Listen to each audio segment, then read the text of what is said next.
व्हीलरने ऑटोला कावा मारल्याने ऑटो पलटी, 2 गंभीर जखमी।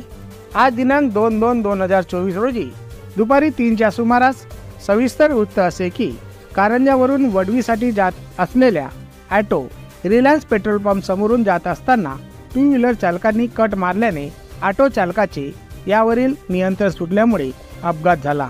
अपघाताची माहिती तात्काळ समाजसेवक नवनिर्माण फाउंडेशनचे संचालक अनुप ठाकरे यांनी तात्काळ श्री गुरु मंदिर रुग्णवाहिकेचे रुग्णसेवक रमेश देशमुख यांना माहिती दिली। जगद्गुरू नरेंद्राचार्य स्वामी महाराज यांच्या रुग्णवाहिकेला माहिती दिली।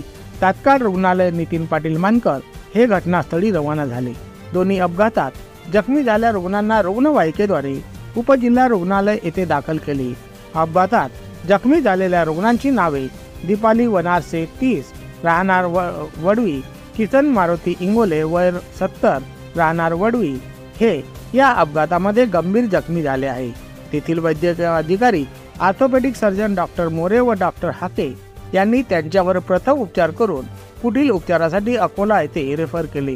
त्यावेळी ब्रदर मदन वाणी, कक्षसेवक सचिन हनुमंते, श्याम घोडेस्वार, अमोल गोडवे, राजू राठोड, भारत कांबळे, अजय घोडेस्वार, अनिकेत बेलांडे, अविनाश भोयर व समाजसेवक प्रसन्ना काळबंडे, अनिल मांढरे, संतोष धोंगडे यांनी मदत केली।